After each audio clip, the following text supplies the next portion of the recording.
Bonjour. Dans le cadre de la Journée de la famille, plusieurs partenaires ont travaillé ensemble pour organiser plusieurs activités et l'entrevue d'aujourd'hui. Nos partenaires sont Kodak Nouveau-Brunswick, Crano, Labo Créatif, l'Université de Moncton, la communauté francophone accueillante du Haut-Saint-Jean, la Bibliothèque Monseigneur W.J. Conway et la Bibliothèque Monseigneur Claude. Et aujourd'hui, je me présente, je m'appelle Julie Boulay, je suis bibliothécaire à la Bibliothèque Monseigneur Claude et je reçois l'auteure Isabelle Caron-Hébert. Isabelle est originaire de Saint-Joseph du Madawaska et elle vient de publier son premier livre jeunesse dans lequel elle aborde la diversité familiale. Bonjour Isabelle, ça va bien? Oui, ça va bien. Bonjour, je suis vraiment contente d'être ici avec toi aujourd'hui. Merci pour l'invitation, j'apprécie grandement.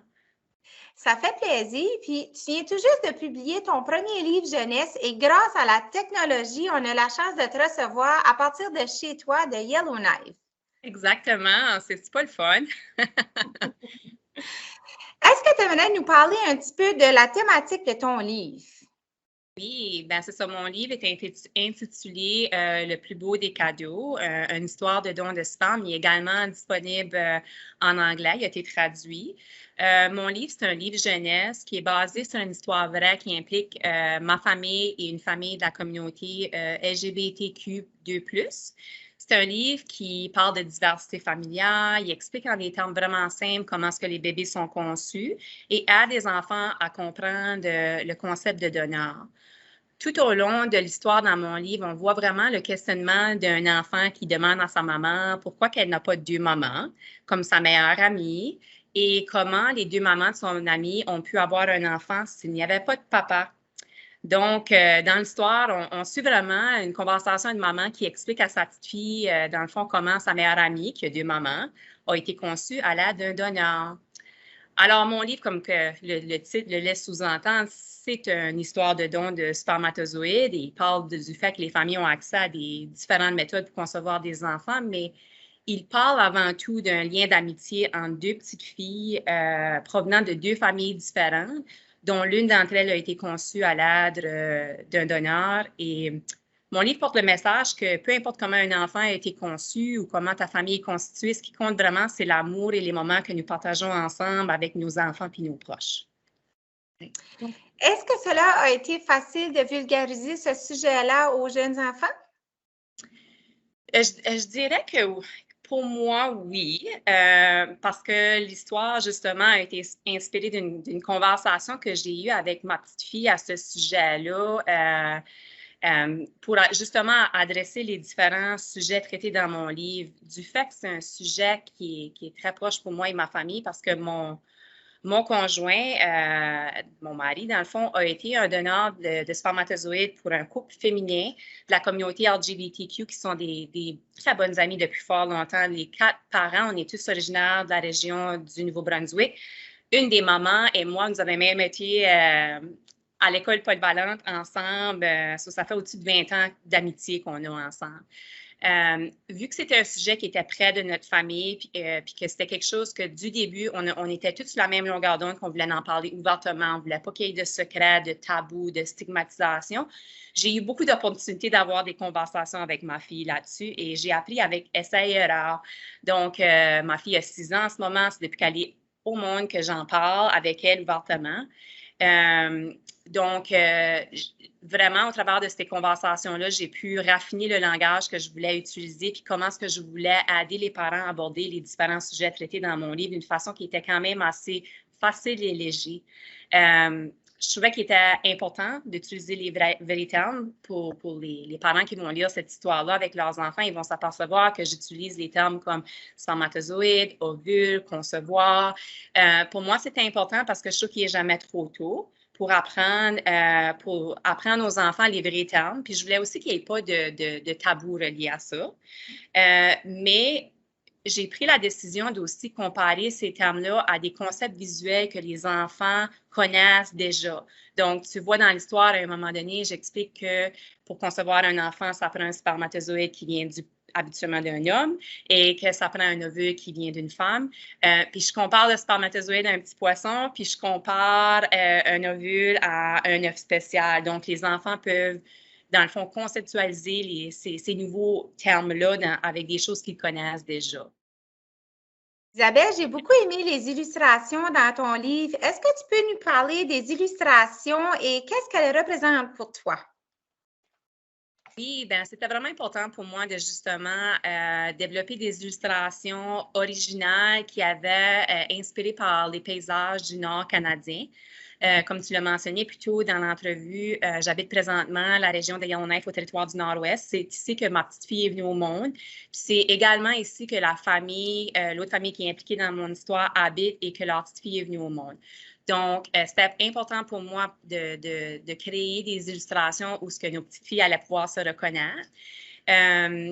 Donc, j'ai embauché une illustratrice qui est originaire qui habite présentement la région de Colombie-Britannique, puis je lui ai donné plein d'images de notre région, de ce qu'on habite en ce moment, pour l'aider à s'inspirer.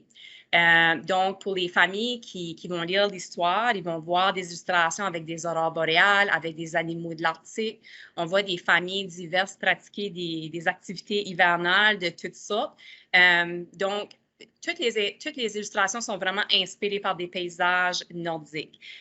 L'autre raison pourquoi c'était vraiment important pour moi aussi d'avoir ce concept-là, c'est que dans mon cercle d'amis proches qui habitent présentement tous la région de Yellowknife, j'ai 4 familles que je connais qui ont eu recours à un donneur de spermatozoïdes pour concevoir leurs enfants. Puis tous leurs enfants sont en bas de l'âge de 7 ans. Donc, c'était aussi une raison pour moi, je voulais développer une ressource visuelle que les enfants d'ici allaient aussi comme s'y reconnaître.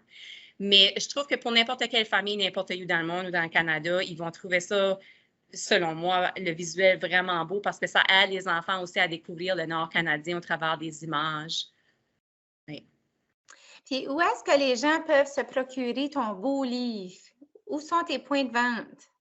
Ben, ils sont disponibles en ligne sur l'Internet, sur Amazon et aussi Indigo. Mais très prochainement, ça se peut qu'il va être disponible par le temps que les gens regardent cette vidéo. Il sera disponible au Matulu.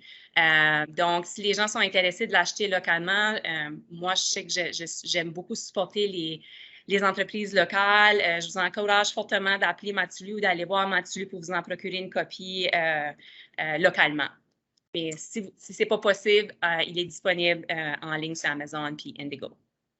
Super. Puis, est-ce que tu as l'intention d'écrire un nouveau livre ou une suite à ce livre-là? Bien, sais-tu, ça a été tellement une expérience valorisante puis plaisante pour moi que je pense que oui. J'ai déjà un manuscrit qui est pas mal dans la phase finale, qui porte sur un livre jeunesse, portant sur le sujet de l'adoption. Moi, je suis une travailleuse sociale de formation. Je me spécialise dans le domaine de l'adoption. Donc, j'ai écrit un autre manuscrit quelques temps passés. Donc, je pense que je vais potentiellement poursuivre la publication de ça, mais je vais attendre un petit peu parce que je veux enjoyer le moment avec mon premier livre puis avoir le temps de pouvoir justement me consacrer à mon deuxième projet. Isabelle, pour ceux et celles qui vont se procurer le livre ou qui ont déjà le livre, dans la fin de ton livre, il y a une période de questions. Je trouve que c'est super intéressant. Je ne sais pas si tu veux nous en parler. Oui, ben c'est ça. Moi, comme maman, je lis avec ma fille à chaque jour, puis à chaque fois que je lis des livres, j'aime beaucoup lui poser des questions par la suite pour justement approfondir les discussions sur les différents sujets traités et aussi voir le transfert d'apprentissage qui a été fait. Donc, j'ai eu l'idée de justement développer des questions pour aider les parents qui sont comme moi, que non seulement qui veulent lire le livre, mais qui veulent aussi aller un petit peu plus loin. Donc, ils n'ont pas besoin de penser à des questions, c'est déjà tout là pour justement avoir des belles conversations avec leurs enfants. C'est toujours vraiment le fun de voir ce que les enfants répondent à ces questions-là. Moi, je pense que c'est une de mes parties préférées de la période de lecture avec ma fille. Donc, j'espère que les parents ou même les éducateurs, s'il y en a qui veulent utiliser ce livre-là dans leur salle de classe, j'espère vraiment que ça va les aider à ce niveau-là. Ouais. Bien, j'aimerais te remercier beaucoup d'avoir pris du temps pour venir nous parler aujourd'hui. C'était super intéressant. Puis en passant, j'ai beaucoup adoré ton livre. C'est super intéressant. Ben, un gros, gros merci. Puis j'aimerais remercier la région du Madawaska pour tout votre support. Puis j'espère vraiment que les gens vont aimer mon livre puis que ça va engendrer des belles conversations avec vos enfants. Merci pour l'invitation, j'apprécie grandement. Merci beaucoup, Isabelle. En terminant, j'aimerais mentionner que prochainement, le livre va être disponible sous peu chez Matilu, mais aussi dans les bibliothèques publiques du Nouveau-Brunswick.